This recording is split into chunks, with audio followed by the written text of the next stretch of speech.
से बोलिए मंगलमय भगवान की जय। अब मैं आप लोगों को दशम स्कंद का 17वां अध्याय की कथा सुनाने जा रही हूँ। ब्रजवासियों की दवा नवे से रक्षा। ब्रजवासी व्याकुल भये, लखी बनयन महान। श्री कृष्ण ने तुरत ही पियो अम्बु समान।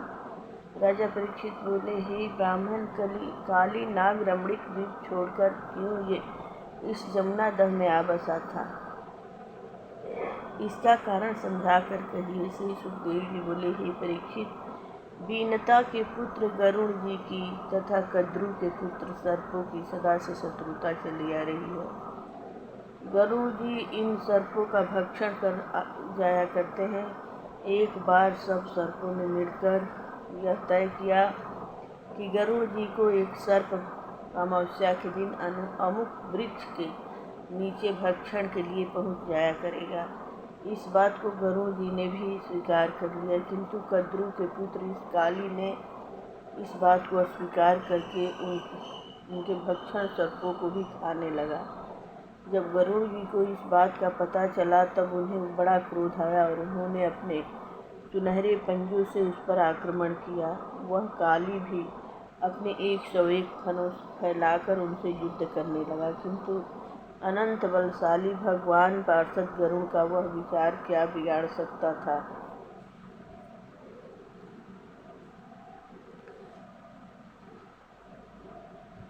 उसने उन्हें अपने दांतों से डस लिया। यही उसका एकमात्र अस्त्र था। गरुड़ जी को बड़ा क्रोध आया। उन्होंने अपने पंजों से उसे घायल कर दिया। वह भागकर गरुड़ के भय से इस कुंड में आ बसा। इस कुंड में गरुड़ जी नहीं आ सकते थे। उन्हें सौभरी ऋषि ने श्राप दे दिया था, क्योंकि एक दिन गरुड़ जी ने उस कुंड से एक मत्स्यराज को खा लिया था। यह देखकर जल जंतु सब अति व्याकुल हो उठे। तो सौभरी ऋषि ने गरुड़ को श्राप दे दिया कि यदि तुम फिर यहाँ के किसी भी जल जीव को खाओगे तो तुम शीघ्र मर जाओगे। इसी श्राप के कारण वह गरुड़ वहाँ नहीं जा सकते।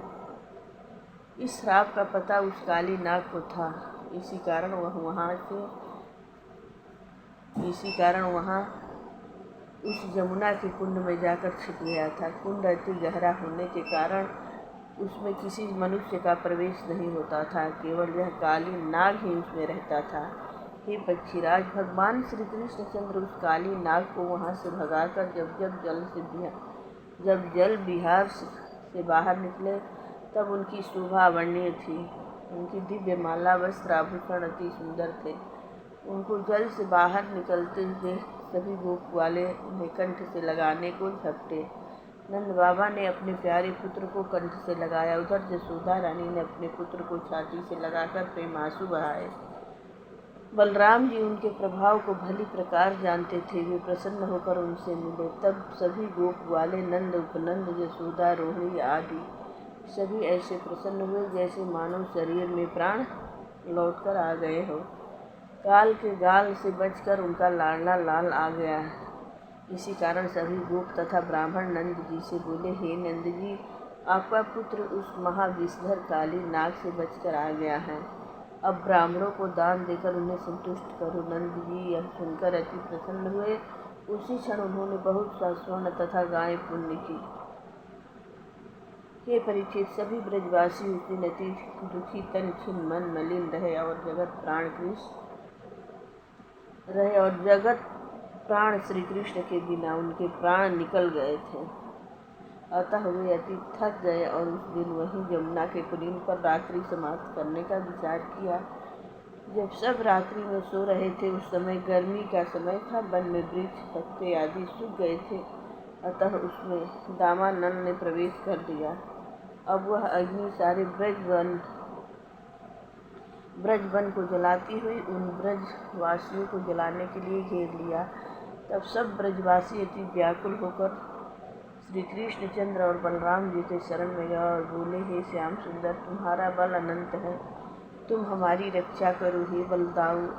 हे बलदाऊ जी, तुम दोनों ही हमें इस प्राण घातनी अग्नि से बचाने में समर्थ हो। ऐसा कहकर सभी गोप गोपियाँ हाहाकार करने लगे। जब भगवान कृष्ण ने यह देखा कि सभी ब्रजवासी अति व्याकुल हैं, तब उन्होंने शीघ्र ही उस अग्नि को पी लिया। इस आश्चर्यमयी घटना को देखकर सभी ब्रजवासी अति चकित हुए, किंतु वे तो उस अग्नि के भी अग्नि थे।